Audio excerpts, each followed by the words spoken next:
네, 부활하신 예수님이십니다. 네.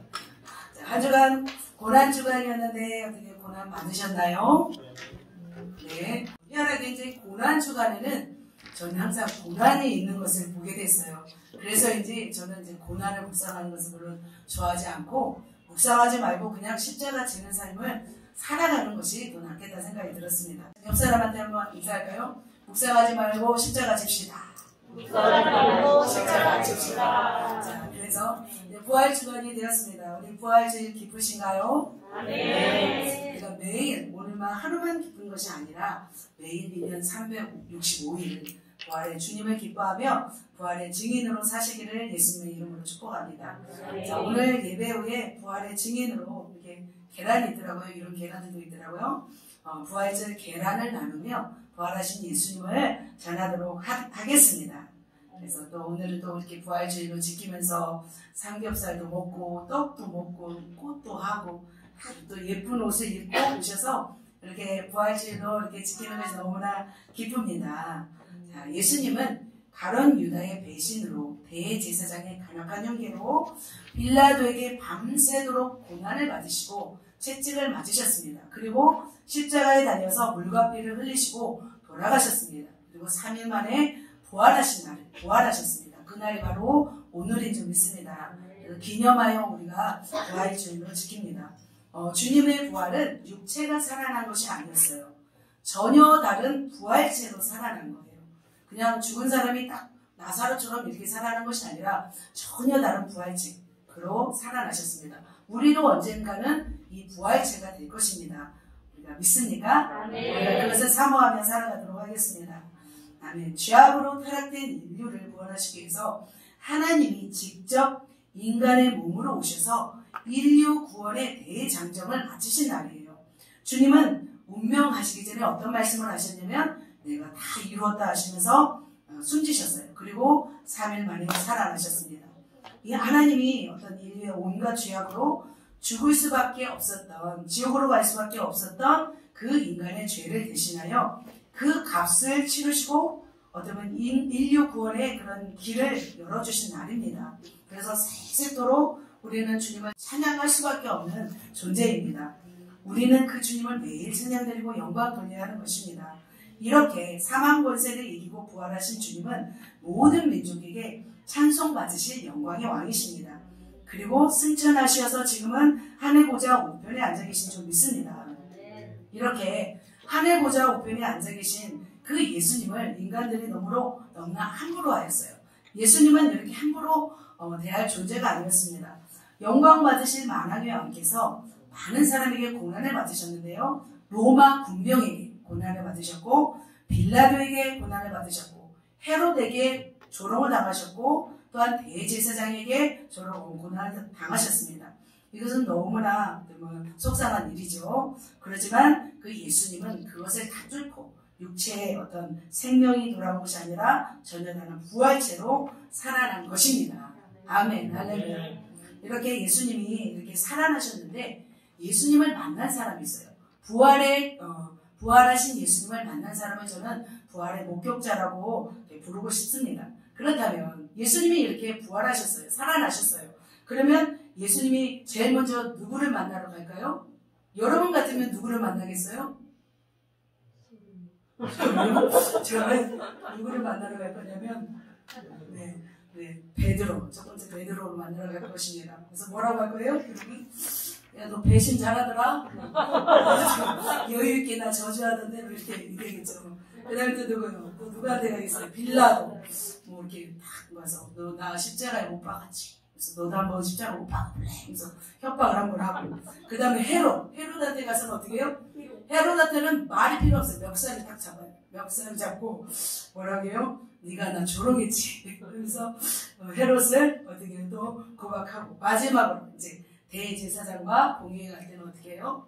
그들을 다 불러 모아요. 그리고서 앞으로 나란히 옆으로 나란히 위로 불러 아래로 불러 하면서 이제 똑바로 이렇게 할 것 같아요. 그렇지만 예수님은 이렇게 하지 않았다는 거예요. 예수님은 어떻게 하셨냐면 그렇게 하실 수 있어요? 없어요? 부활체잖아요. 이제는 갑자기 사라졌다가 나타날 수도 있는, 여기저기 마음껏 다닐 수도 있는 예수님이에요. 그런데 예수님은 원수들을 찾아가지 않았어요. 예수님은 어떻게 하셨냐면 가장 사랑하는 자들에게 찾아갔어요. 그런데 가장 인자하고 따스한 모습으로 찾아갔습니다. 이것이 참 저한테는 아이러니컬한 것 같아요. 왜냐하면 예수님은 왕의 권세를 사용하지 않았습니다. 영원한 왕, 인류의 창조주 만왕의 왕이시고 위대하신 그 하나님이 부르심을, 그 하나님이 낮고 천한 또 하나님의 그 제자들을 찾아오셨다는 거예요. 그리고 그들과 함께 하나님 나라를 확정하는 일을 아주 은밀히 또 행하신 것들을 보게 되었습니다. 부활의 목격자들을 한번 순서대로 보도록 하겠습니다. 부활의 목격자 첫 번째로는요, 막달라 마리아입니다. 마가복음에서는 막달라 마리아이지만 누가복음에서는 요한나, 야고보의 모친 마리아, 다른 여자들을 포함하고 있습니다. 두 번째는 누구예요? 엠마오로 가는 두 제자입니다. 세 번째는 누구예요? 11제자에게 찾아옵니다. 그때 도마가 빠져 있었어요. 도마가 없었고 도마를 나중에 만났고 그 이후에 예수님이 또 갈릴리로 가십니다. 갈릴리로 가셔서 제자들 7명을 만나는 것을 볼 수 있습니다. 그 7명은 베드로, 도마, 나다나엘, 세베대의 아들 야고보, 요한, 그리고 다른 두 제자라고 표현하고 있습니다. 그리고 고린도전서에서 500여 형제. 사실 바울은 부하로 바로 목격한 것이 아니기 때문에 바울 스스로는 그 목격자라고 말하지만 공간복음에서는 나오지 않습니다. 그래서 저는 사도 바울은 뺐고 500여 형제라고만 이렇게 말씀드렸습니다. 그렇다면 먼저 부활의 목격자 첫 번째 누구예요? 막달라 마리아입니다. 마가복음 16장 9절입니다. 같이 한번 읽겠습니다. 시작. 예수께서 19일 첫날 이르장집에 살아나신 후는 전체의 7귀신을 쫓아내놓으시 막달라 마리아에게 먼저 보이시니. 네, 부활 후 처음 본 사람이 12제자가 아니었습니다. 누구였냐면 남자도 아니고 여자인 막달라 마리아였습니다. 그는 누구였을까요? 그는 누구냐면 8장 2절입니다. 같이 읽겠습니다. 시작. 또한 아기를 쫓아내신과 병고침을 받은 어떤 여자들 곧 7귀신이 나간 자 막달라이니라 우리가 아니하나. 네, 여기까지. 막달라 마리아는 7귀신에게 고통당하는 아주 불쌍한 사람이었습니다. 그런데 그가 예수님을 만나 7귀신이 쫓겨난 뒤에 그 다음부터는 이제는 예수님을 따라다니는 제자가 되었습니다.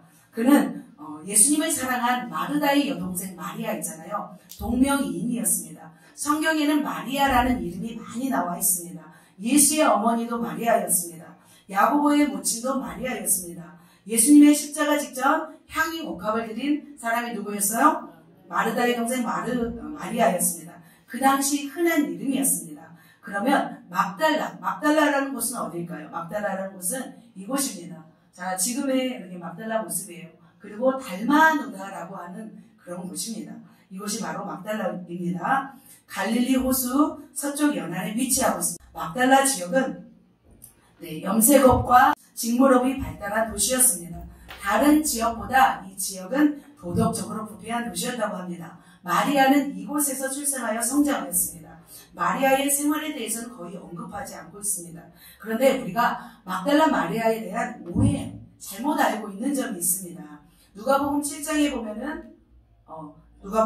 보면 이런 사람이 나옵니다. 예수님이 한 바리새인 집에 있을 때 한 여인이 향유옥합을 가지고 와서 눈물로 예수님의 발을 씻기고 머리돌로 닦는, 그리고 그 발에 입 맞추는 여인이 나옵니다. 죄인이 나옵니다. 그리고 나서 이 여인이 이렇게 등장하고 나서 8장에 보면 어떤 말씀이 있냐면, 그 후에 각 성과 마을에 두루 다니시며 하나님 나라를 선포하실 때 8장 2절, 그리고 7귀신이 나간 자 막달라인이라는 마리아가 이때 등장합니다. 그래서 문맥 전후상 7장과 8장 연결해서 보면은 향유 옥합을 부어드린 죄인과 막달라 마리아는 전혀 달라요.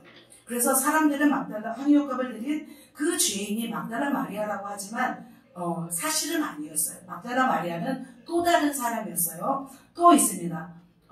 이 사람이죠. 요한복음 8장 10절에 보면은 현장에서 가늠하다 잡힌 여인이 있습니다. 그 예수님이 어떻게 하는지 보려고 데려온 여인이었죠. 그래서 죄 없는 자가 먼저 돌로 먼저 치라 했을 때 어떻게 했어요? 다 어른들로부터 젊은이까지 양심의 가책을 느껴서 다 나가고 오직 그 여자만 있었어요. 그래서 예수님이 다시는 죄를 범치 말라 했던 이 여자가 있었어요. 근데 이 여인도 막달라 마리아가 아니었습니다. 그리고 나서 막달라 마리아에 대한 언급이 많지 않아요. 단지 그 언급은 7귀신이 들어와서 삶을 아주 황폐하게 했다는 불쌍한 여인이라는 거, 그리고 예수님이 장사한 지 3일 만에 부활하셨을 때 처음 만난 여제자였다는 것밖에 성경에는 나오지 않습니다. 막달라 마리아에 대한 오해를 우리가 푸셨으면 좋겠습니다. 푸시겠습니까? 네. 그렇다면 막달라 마리아가 예수님을 만난 장면을 소개하도록 하겠습니다.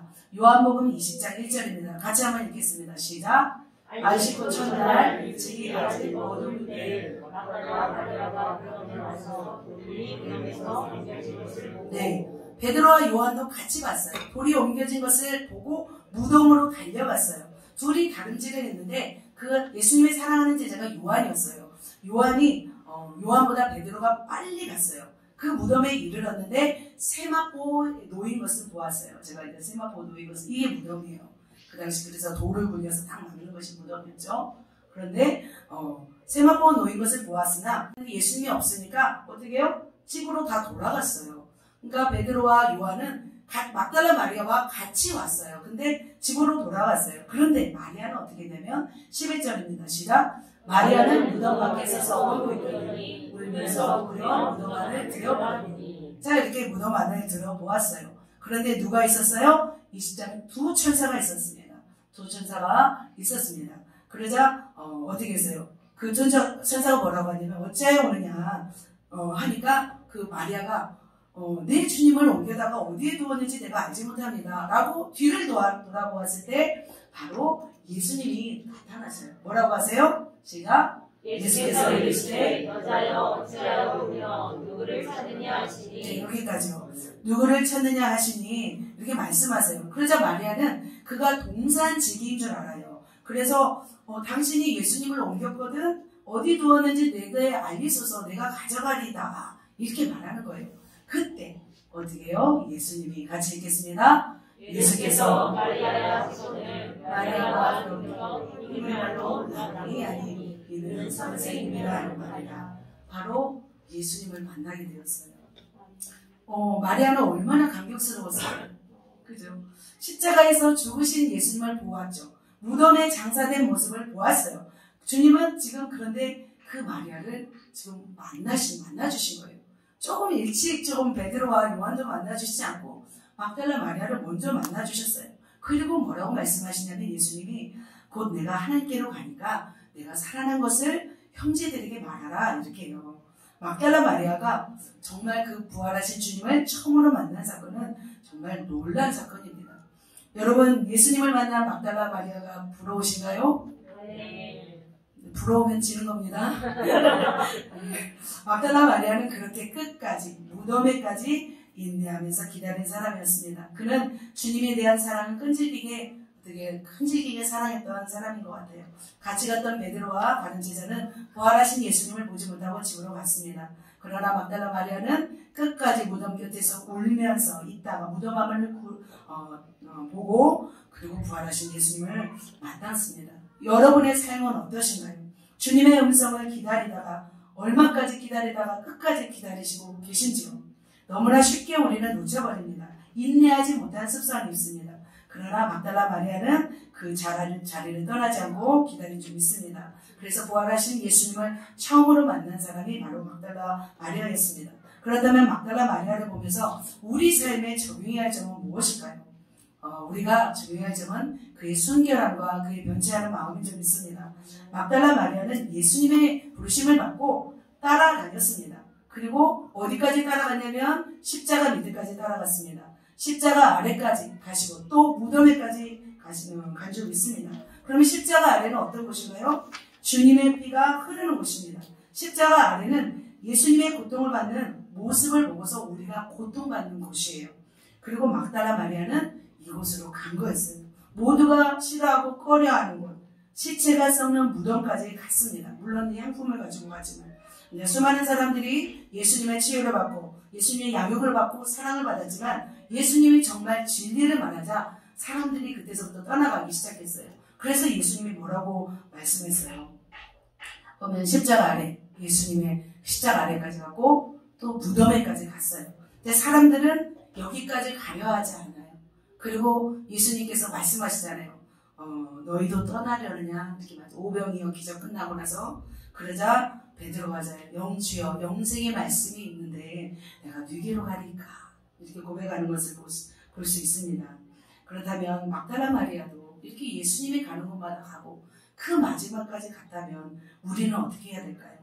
우리도 막달라 마리아처럼 십자가의 고난의 현장으로 가야 되는 자가 되어야 될 줄 믿습니다. 십자가 썩는 무덤으로 가야 할 줄 믿습니다. 그렇다면 십자가 현장, 피가 떨어지고 고통스러운 그 현장은 어떤 삶일까요? 바로 영혼을 위한 삶일 줄 믿습니다. 여러분에게는 어떤 십자가가 있는지, 여러분에게는 십자가. 남편이 될 수도 있고, 자녀가 될 수도 있고, 부모가 될 수 있고, 또 내 세론들이 될 수 있고, 나의 민족이 될 수 있고, 열방이 될 수 있습니다. 그렇다면 그 십자가를 어떻게 지고 있습니까? 십자가는 쉬운가요? 십자가 현장은 쉬운가요? 어렵습니다. 주님의 십자가 현장은 바로 그런 고통의 현장입니다.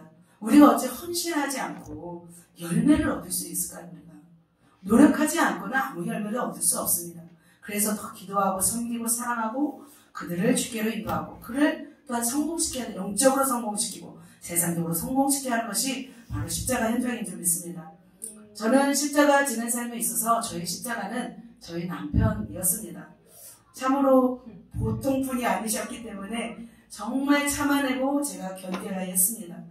너무 멋있는 분이었지만 함께 있으면 제가 늘 긴장했습니다.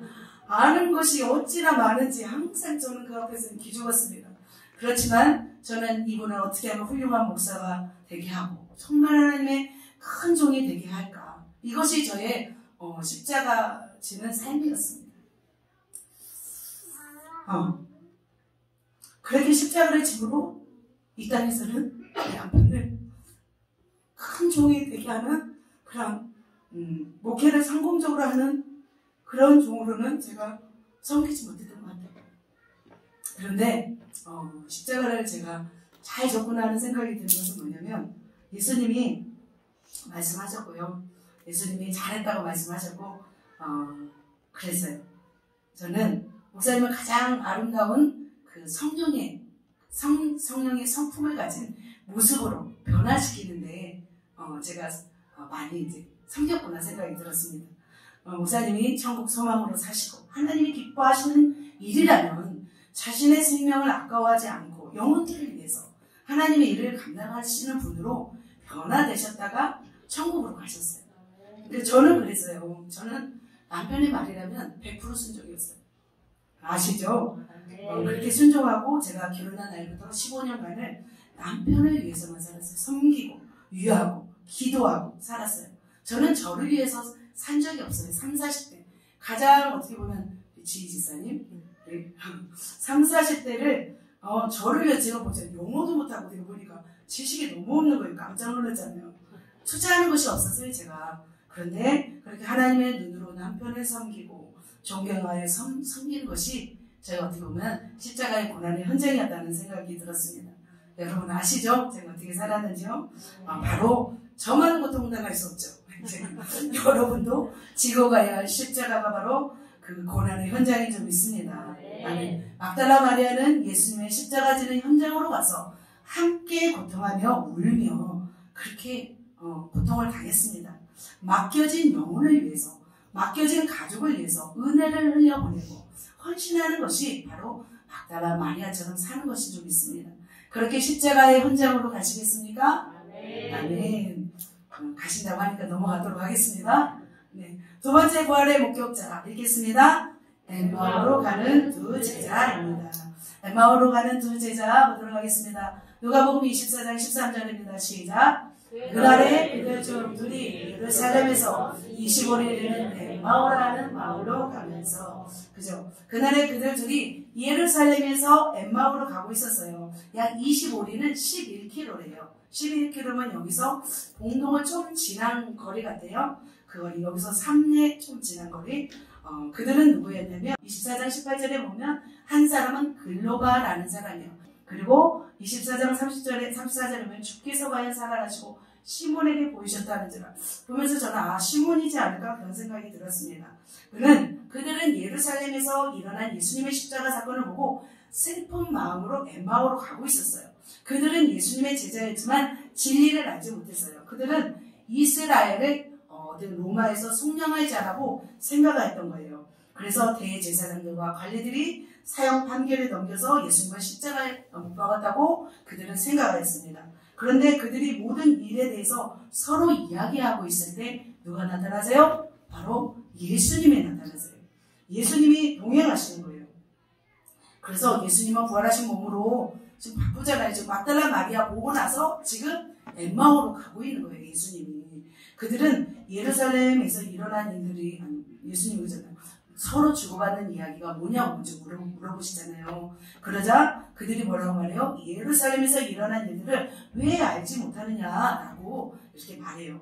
그러면서 백성 앞에 능하신 선지자를 십자가에 못 박고, 그리고 어떤 일이 있냐면 우리 중에 어떤 여자들이 예수님이 살아났다고 하는 이야기가 있다고 하고 있습니다.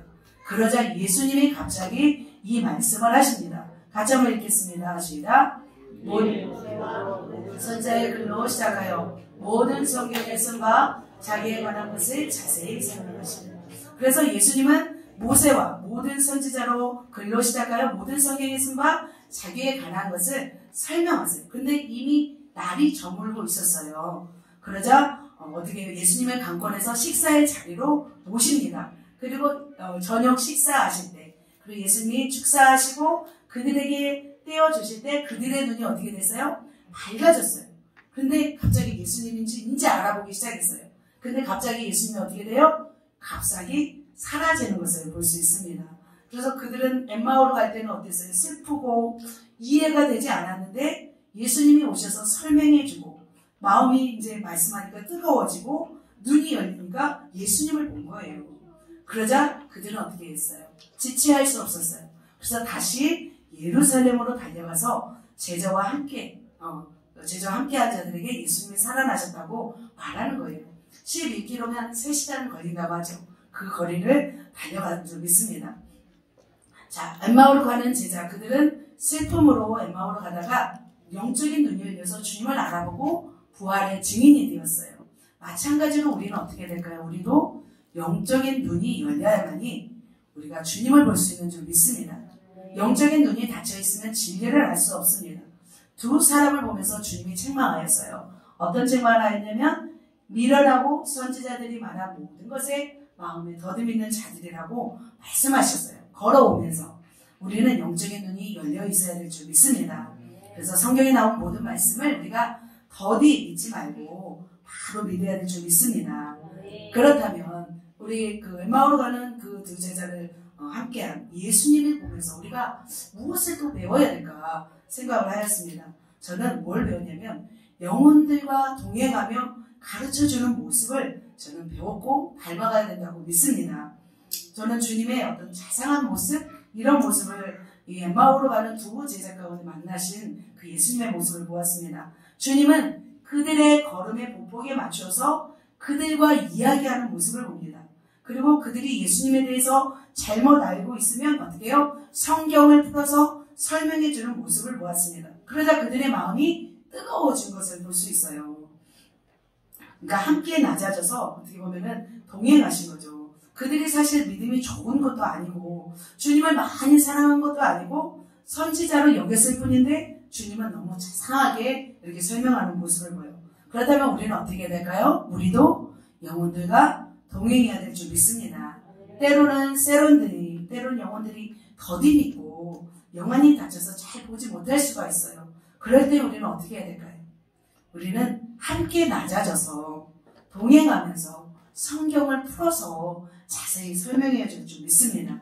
그러면 그들이 감동을 받을 줄 믿습니다. 그럼 또 영안이 열려질 줄 믿습니다.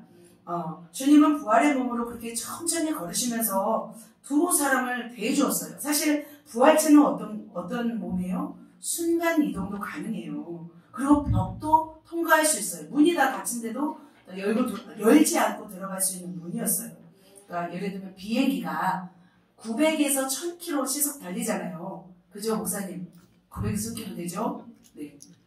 근데 자동차는 100km란 말이에요. 근데 부활체가 사람과 걸음을 끝까지 간다는 것은 비행기가 이 차와 같이 속력을 내고 가는 거죠. 얼마나 힘들겠어요. 사실 비행기는 막 날아야 되는데. 마찬가지로 주님이 얼마나 답답하겠어요. 그렇게 말씀하여도 이해하지 않는 그 제자들을 보면서. 그런데 주님은 어떻게 했어요? 그들을 억지로 끌어가지 않고 천천히 동행하신 것인 줄 믿습니다. 우리도 마찬가지입니다. 우리에게 맡겨진 영혼들을 억지로 우리가 막 믿음이 충만하다고 해서 연약한 영혼들을 막 끌어갈 수 없어요. 때로는 그들 앞에서 낮아지면서 그들의 눈높이에 맞춰서 그들에게 맞는 말씀으로 또 들려줘야 될 줄 믿습니다. 그래서 우리의 삶은 부활하신 주님처럼 낮아지면서 섬기며 동행하는 삶이어야 될 줄 믿습니다. 아멘. 자, 세 번째입니다. 부활의 목격자 세 번째 시작. 도마. 네, 도마 아시나요? 도마, 칼로 쓰는 도마 아니죠? 네. 제자들은 모두 어떻게 하고 있었을까요? 숨어 있었어요. 저녁 때 제자들이 두려워서 모여 있었어요. 근데 문을 닫고 있었어요. 왜냐하면 들키면 목숨이 위험할 수 있어요. 그런데 주님은 엠마오로 갔다가 지금 어디로 오시냐면 예루살렘으로 오세요. 근데 예루살렘 문들이 닫혀 있었어요. 제자들에게 오셔서 예수님은 말씀하세요. 자, 16장, 14절 읽겠습니다. 시작. 음식 먹을 때 예수께서 그들에게 나타나서 그들의 믿음 없는 눈과 완악한 것을 꾸짖으시니 이는 자기가 살아난 것을 본 자들의 말을 믿지 아니하니. 네, 그죠? 예수님이 오셔서 꾸짖으셨어요. 그리고 예수님이 이렇게 보이셨어요. 그리고 옆구리를 보이시니 제자들이 어떻게 해요? 기뻐하였다고 말씀하였어요. 예수님은 오시자마자 평강이 있으라 이렇게 말씀하였어요. 그리고 예수님이 아까 손가발을 이렇게 보여주신 것을 볼 수 있습니다. 이렇게 예수님이 갑자기 나타났어요. 11제자는 얼마나 행복하고 막 놀라웠을까요? 그리고 예수님이 손과 옆구리를 다 보여주시고 있는 거예요. 이때 도마가 없었어요. 이때 도마는 같이 하지 않았어요. 그러자 도마에게 우리가 주를 보았다. 이제 나중에 며칠 후에 말을 해도 도마가 믿지 않았어요. 그러면서 도마가 어떤 말을 하냐면 이런 말을 해요. 쭉 보면은 두 번째 줄에 보면 도마가 이르되 읽겠습니다. 도마가 이르되 내가 그의 손에 못자국을 보며 내 손가락을 그 못자국에 넣으며 내 손을 그 옆구리에 넣어 보지 않고는 믿지 아니하겠노라. 네, 도마는 이렇게 못자국도 봐야 되겠고 옆구리에 창자국도 봐야 믿겠다고 하는 거예요. 그죠? 그런데 8일이 지난 후 다시 집에 앉았을 때 누가 있어요? 도마가 있었어요. 그때 예수님이 다시 평강이 있을지어다 하고 쫙 나타났어요. 도마는 어땠을까요? 진짜 깜짝 놀랐었겠죠. 그러니까 도마는 의심이 많아도 너무 많았어요. 그런 자가 어떻게 12제자에 속했는지는 진짜 모르겠지만 아무튼 도마에게 지금 주님은 나타나셨습니다. 도마는 주님이 살아나신 것이 진짜 사실인지 손에 못자국과 허리에 창자국을 보아야만 믿는다고 하였습니다. 왜냐하면 그는 의심이 많았기 때문입니다. 도마가 딱 몇 년 딱 주님하고 같이 있었으면 딱 알아봐야지 뭐 손에 못자국을 보고 흉터를 보고 이상가족도 아니고 지금은 그런 거예요. 근데 주님은 오자마자 어떻게 해요? 도마를 꾸짖는 것이 아니라 사실 도마에 대해서 예수님께 말한 사람이 있어요? 제자들이? 도마가 이랬대요. 읽는 사람이 있어요? 없어요. 그럼에도 불구하고 예수님은 이렇게 하세요. 이렇게 해서 읽어봅시다. 시작. 도마에게 이르시되 내 손가락을 이리 내밀어 내 손을 보고 내 손을 내밀어 내 옆구리에 넣어라. 그리하면 믿음 없는 자가 되지 말고 믿는 자가 되라. 저는 한 번 보고 시작하는데 이렇게 보고 있는 거예요. 도마가. 그렇습니다. 지금 도마는 이산가족 찾기에 나온 사람 같습니다. 분명히 도마는 몇 년 동안 예수님의 제자로 있으면서 예수님이 죽었다가 살아날 것을 들었을 거예요. 그러면 예수님이면 딱 보고 알아야 되잖아요. 근데 못자국과 창자국을 보아야 알겠다고 하니까 주님한테는 어떻게 보면 이렇게 무리한 거죠. 어떻게 보면 답답한 거죠. 지금 주님은 이제 새로운 부활체로 변화되셨는데 사실 주님이 못자국과 창자국을 가지고 있고 싶겠어요? 여러분도 생각해 보세요. 정말 예전에 과거는 흑역사는 다 묻고 싶잖아요. 저는 다 묻었어요. 저의 못생긴 과거의 얼굴은 다 묻었습니다. 묻고 싶지 누가 이렇게 들춰내보실까요? 마찬가지로 예수님도 그 못자국과 창자국을 보면 얼마나 고통스러웠을까요? 예수님은 그것을 가지고 싶지 않을 거예요. 부활체인데 우리도 부활체 나중에 이제 부활체가 될 텐데 예전에 뚱뚱하고 못생긴 모습을 우리가 갖고 싶겠어요? 정말 우리가 170에 넘는 그런 모습으로 80에 넘는 그런 예쁜 모습으로 우리가 변화되듯이 마찬가지로 예수님은 이 목자국을 가지고 계신 거예요. 저는 여기서 너무 눈물이 났어요. 도마에게 보여주시려고 제자들에게 보여주시려고 못자국과 창자국을 그대로 가지고 와서 보여주시는 거예요. 정말 도마가 대단한 사람도 아니고 뭐 찌질이 못난 믿음 없는 제자인데 말이에요. 그러죠. 그래서 예수님은 큰 적을 가지고 낮아지시고 사랑으로 섬기신 모습입니다. 도마가 이렇게 고백합니다. 같이 고백합시다. 이르시되 나의 주님이시여 나의 하나님이시되 이런 고백을 합니다.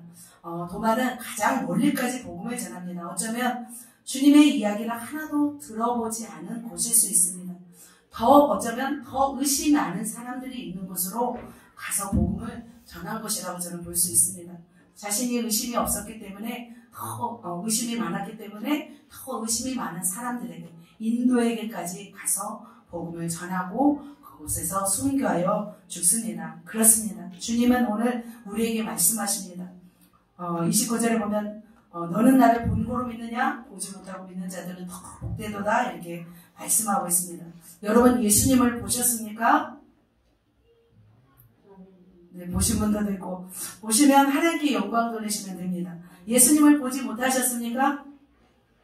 네, 보지 못한 분들은 더 복되다고 하십니다. 네, 믿으신가요? 저는 20년 전에 늘 예수님이 너무 보고 싶었어요. 그래서 영안이 열려서 예수님을 보았다는 사람들이 저는 너무 부러웠어요. 사실 저도 주님을 너무 사모하고 보고 싶었어요. 얼마나 기도를 많이 했는지 몰라요. 그래서 매일 예배에 눈물을 흘리지 않는 날이 없었어요. 너무나 주님을 만나고 싶고 보고 싶었어요. 그런데 주님을 볼 수가 없고 느낄 수가 없었어요.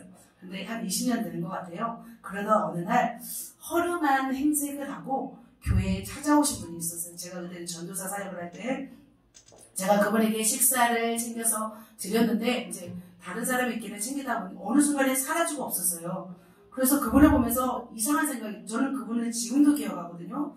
그는 누구였을까 이렇게 생각이 들어요. 느낌이 남달랐어요. 굉장히 조용하셨고 차분하셨고 굉장히 인자한 모습이었어요. 그런데 그날 밤 제가 기도하는데 하나님께서 말씀을 하셨어요. 그러니까 이 얘기는 신비하기 때문에 여러분 듣고 흘리셔도 됩니다. 왜냐하면 저한테 해주시는 감동이었기 때문에 너무나 감동으로 북받쳐 오르는 눈물에 주체할 수 없었어요. 주님이 그때 뭘 말씀하시냐면 내가 오늘 너를 만나러 간다 하시는 거예요. 내가 너를 오늘 만나러 갔단다 하시면서 너는 여전히 예쁘고 참 아름답구나 이렇게 말씀을 하시는 거예요. 그래서 그분이 어쩌면 예수님의 모습으로 변장하여 저를 만나러 오신 것이 아닐까라는 생각이 들었습니다. 그날도 제가 막 통곡을 하고 기도를 하면서 잠들었던 기억이 납니다. 그 일이 있으면 얼마 지나지 않아서 주님이 말씀하셨어요. 도마에게 말씀하신 말씀을 저에게 하셨어요. 20장 29절입니다. 뭐라고 말씀하신? 너는 나를 본고로 믿느냐? 보지 못하고 믿는 자들은 더 복되도다. 이런 말씀이었어요. 제가 그 다음 날부터는 저는 더 이상 주님의 실제 얼굴을 보려고 기도하지 않았습니다. 아, 주님은 이렇게 초라한 모습으로 오실 수도 있구나 생각을 했어요. 정말 그래서 영혼들을 섬기다가 주님을 만날 수도 있겠구나 생각이 들었습니다. 그래서 주님이 이런 말씀을 하시잖아요. 마가복음에 너희가 주일 때에 먹을 것을 주었고 목마를 때 마시게 하였고 나그네 되었을 때 영접하였고 헐벗었을 때나 입혔고 병들었을 때 돌보았다고 하시면서 내가 진실로 너에게 이르노니 내 형제 중에 지극히 작은 자 하나에게 한 것이 곧 내게 한 것이니라. 그래서 우리가 부지 중에 예수님을 만날 수가 있고 부지 중에 우리가 천사를 만날 수도 있다고 생각이 듭니다. 그렇습니다. 우리가 이렇게 살아가다 보면 주님을 만날 수도 있을지 모릅니다. 어쩌면 주님을 만나지 않은 분들이 더 많을지 모릅니다. 저와 여러분이 모두가 주님을 보지 않았더라도 말씀 속에서 주님을 살아계심을 알고 믿고 우리가 나아간다면 하나님께서 기뻐하실 줄 믿습니다.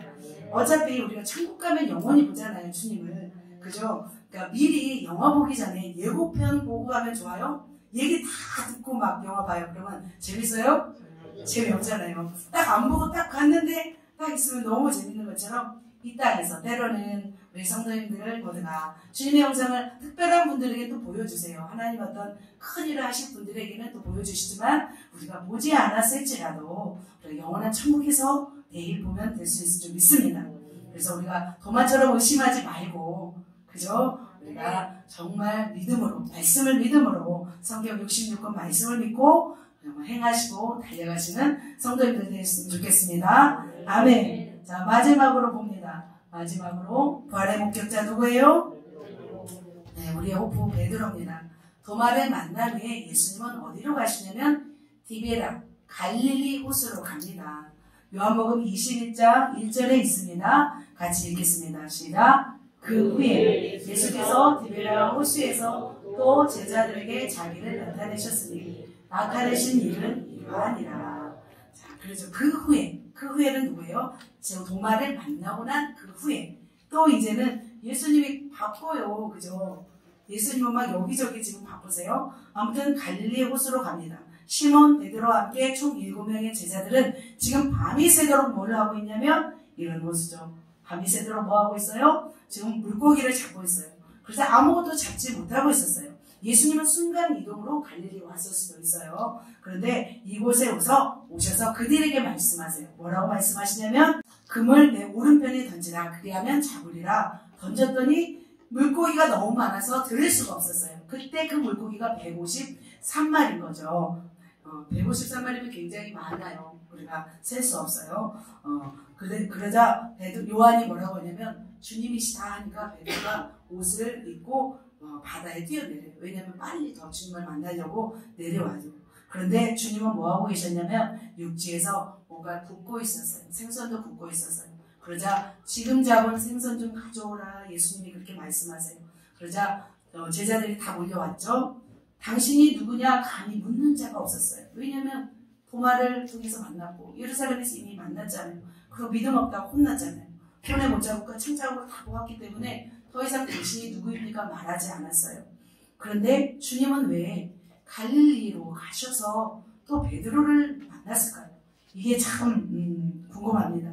3번이나 부인한 베드로를 용서해주고 격려하기 위해서 그리고 사명을 주기 위해서 예수님은 바로 베드로를 만난 것입니다. 첫 번째 질문은 뭐예요? 여러분 아시는 것처럼 요한의 아들 시몬아 내가 이 사람들보다 나를 더 사랑하느냐?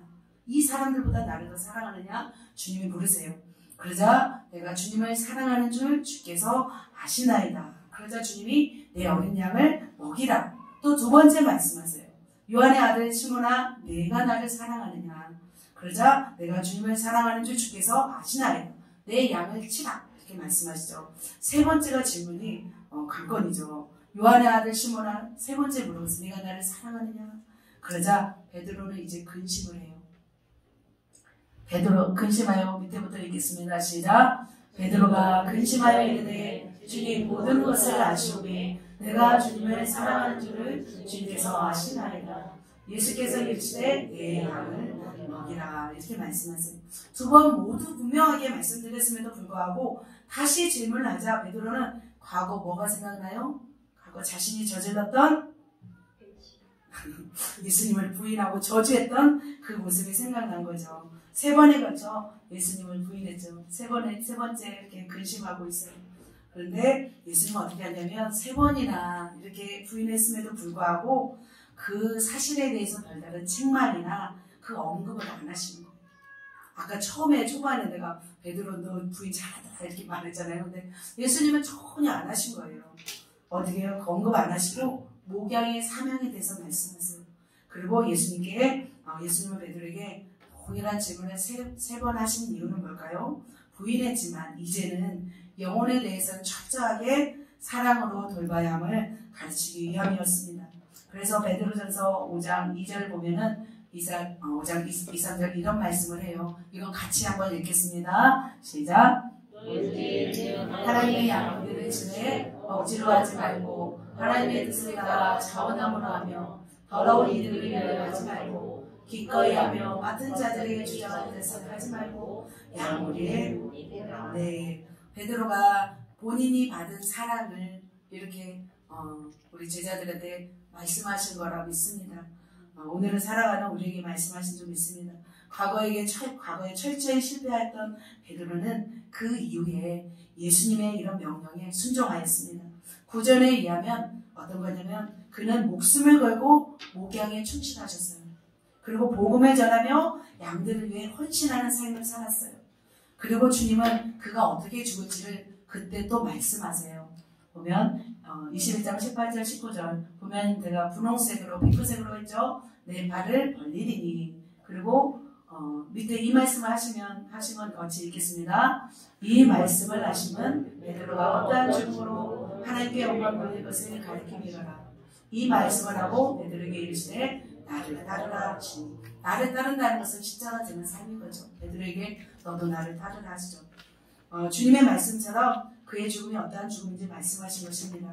베드로는 실제적으로 말년에 로마에 들어가서 복음을 전해요. 그리고 AD 64년경에 네로 황제의 박해 때에 바티칸에서 자신이 요청해요. 뭘 요청하냐면 십자가에 거꾸로 못 박혀 죽게 해달라고 요청해요. 그리고서 그렇게 순교하는 것을 우리가 들었습니다. 주님은 이렇게 부활하신 후 수석제자인 베드로에게 죄책감을 갖지 말고 영혼을 먹이고 돌보라고 하신 것입니다. 베드로에게 말씀하신 것과 동일하게 오늘날 우리가 살고 있는 우리에게 말씀하시는 것이다 저는 생각이 듭니다.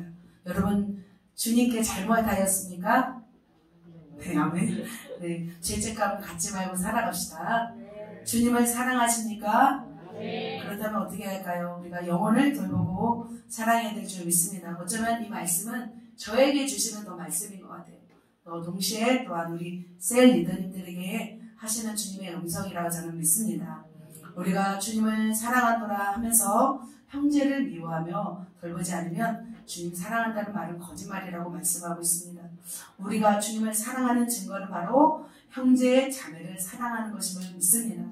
방황하는 영혼들을 사랑으로 돌보며 살아가는 것이 바로 예수님의 그 십자가의 남은 고난을 우리 육체에 채우는 길이라 믿습니다. 우리가 부활하신 예수님이 베드로를 찾아와 말씀하신 것을 상기하시고 저와 여러분 정말 영혼을 사랑하는 일에 최선을 다하시기를 예수님의 이름으로 축복합니다. 네, 부활의 목격자들을 정리하겠습니다. 첫 번째 누구예요? 막달라 마리아. 우리도 십자가의 현장으로 가야 합니다. 무덤의 현장으로 가야 합니다. 끝까지 십자가 지는 삶을 사십시오. 두 번째 엠마오로 가는 두 제자 영안을 열어 주님을 보고 영혼들과 발맞추어 가는 삶을 사십시오. 세 번째 도마 예수님을 보지 않고도 믿는 복된 자가 되십시오. 네 번째 같이 읽겠습니다. 베드로 주님을 사랑하는 자로서 영혼들을 먹이고 돌보는 삶을 살아가십시오. 주님은 부활 승천하셨습니다. 이렇게 승천하십니다. 그리고 다시 오실 것입니다. 주님의 오실 날이 얼마 남지 않았습니다. 세계 정세가 지금 다 주님의 오실 길을 다 지금 다 보고 있어요. 얼마 남지 않은 것을 다 알고 있어요. 오늘도 우리가 살아갈 길은 부활의 증인으로 사는 것입니다. 그런데 하나님이 저와 여러분 축복하실 것이고 또 우리가 주신 말씀, 이 말씀을 가슴에 새기고 더 살아가시는 모든 성도님들 되시기를 예수님의 이름으로 축복합니다. 기도하겠습니다.